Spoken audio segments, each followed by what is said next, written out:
Nah, jika kamu sudah mulai paham tentang apa itu storytelling, mengenal komponen-komponennya dan tahu persona apa yang ingin kamu pakai, saatnya kamu mengaplikasikan komponen-komponen itu di platform sosial media kamu. Saya akan membahasnya pada video kali ini. Platform pertama yang akan kita bahas adalah YouTube. Siapa yang nggak tahu YouTube? YouTube itu adalah search engine terbesar nomor 2 di dunia. Jika orang-orang tidak mendapatkan apa yang mereka cari di Google, mereka akan lari ke YouTube. Sehingga ini akan memudahkan konten-konten kamu ditemukan oleh para pengguna YouTube. Saya memulai karir saya di YouTube cukup lama, sejak 2009. Saya juga telah mencicipi berbagai jenis konten di YouTube. Pengalaman selama berkarya di YouTube dan pengaplikasian teknik-teknik storytelling yang saya gunakan di konten-konten saya akan saya share pada kalian semua di kelas ini. Sebelum membuat konten di YouTube, kamu harus kenal dulu tipe-tipe konten di YouTube itu apa saja. Secara singkat saya sebutkan. Di YouTube ada vlog atau video blog. Sejenis blog yang dikemas dalam format video. Isinya tentang cerita keseharian atau lebih dikenal dengan daily vlog. Kedua, sketsa, yaitu komedi pendek dalam bentuk video. Contohnya seperti Malam Minggu Miko yang pernah saya buat di YouTube. Itu adalah rangkaiannya dalam beberapa sketsa. Selanjutnya ada tutorial, yaitu konten yang mengajari orang tentang sesuatu. Keempat, yaitu video challenge. Video menampilkan sebuah tantangan untuk orang lain atau dirinya sendiri. Dan yang terakhir, interview, percakapan antara dua orang atau lebih tentang sebuah topik yang spesifik. Jadi itulah tipe-tipe konten YouTube yang akan dibahas pada kelas ini. Nah, kamu harus kenali dulu kamu lebih nyaman membuat konten yang seperti apa. Dan saya menganjurkan jika kamu ingin berkarya di YouTube, setidaknya kamu harus konsisten dulu dengan satu format ketimbang membuat semuanya secara acak. Kenapa? Karena sebagai orang yang baru di YouTube, kita harus punya ciri yang cukup khas sehingga orang ingat dan tahu sebenarnya kita ingin membuat konten seperti itu. Sebelum kita masuk lebih jauh, kamu harus bisa membedakan apa itu cerita dan peristiwa. Karena masih banyak orang yang salah kaprah tentang dua hal ini. Contohnya ketika kamu sedang berkendara hujan-hujan di jalan, lalu melihat pohon tumbang dan membuat video yang isinya hanya memberitakan ada pohon tumbang di jalan, itu adalah sebuah peristiwa.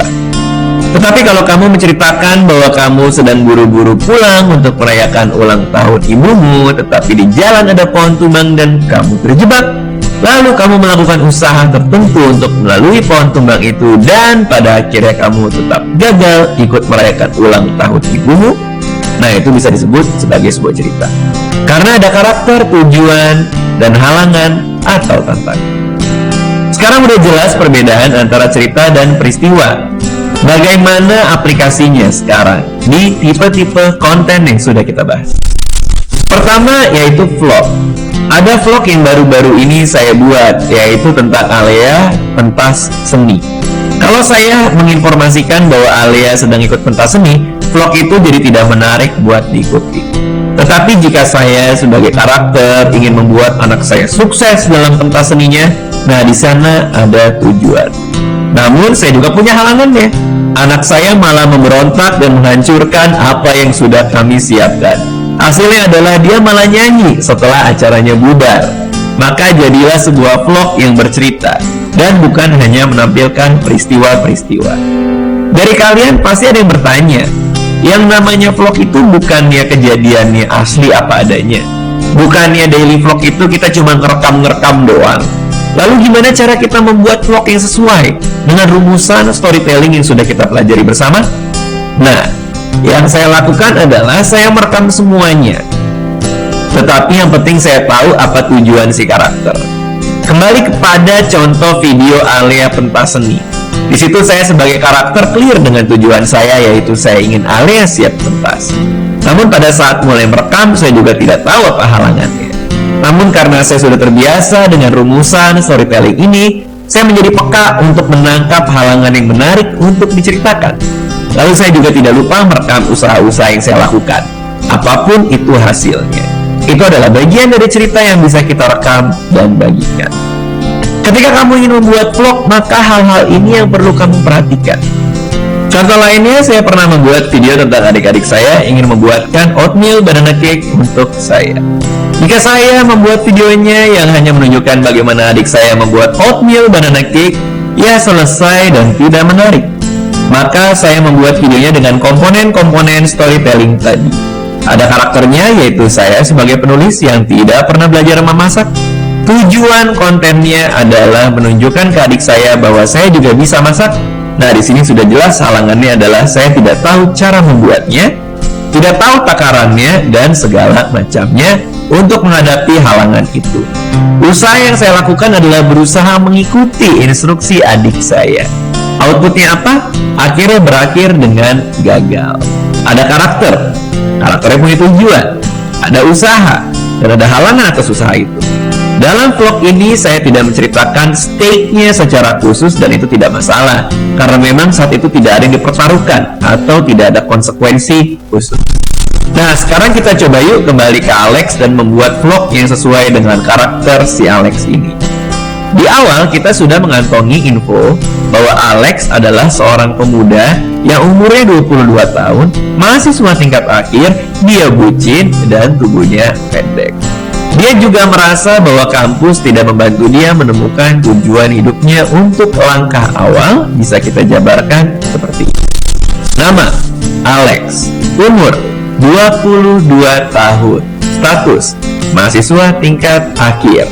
Karakter, di dalam, bucin dan pemalu. Karakter, di luar diri, pendek. Pandangan terhadap dunia sekitar, merasa kampus tidak membantu dia menemukan tujuan hidupnya. Kalau kita tuangkan dalam vlog, kita bisa menggunakan formula seperti ini. Alur atau plot.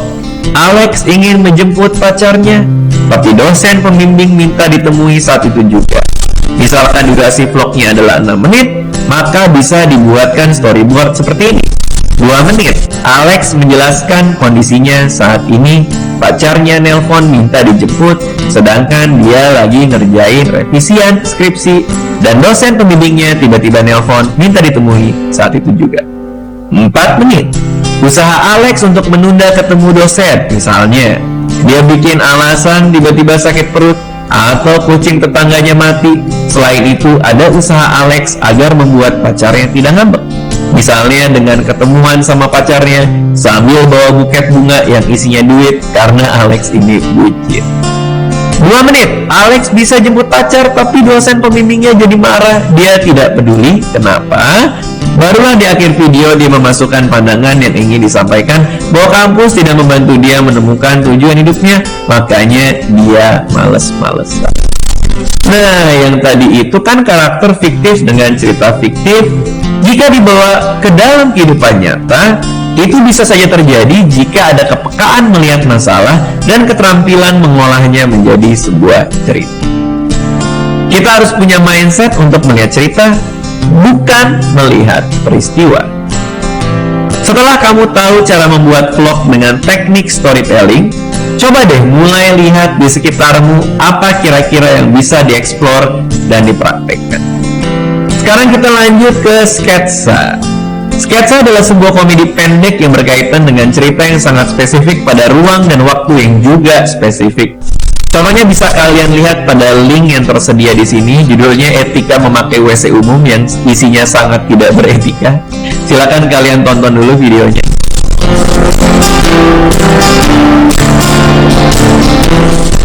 Sebenarnya cara bikinnya hampir sama dengan vlog. Hanya saja bedanya kalau ceritanya fiktif, kita punya kebebasan untuk membuat situasi yang menjadi absurd dan tidak sesuai kenyataan.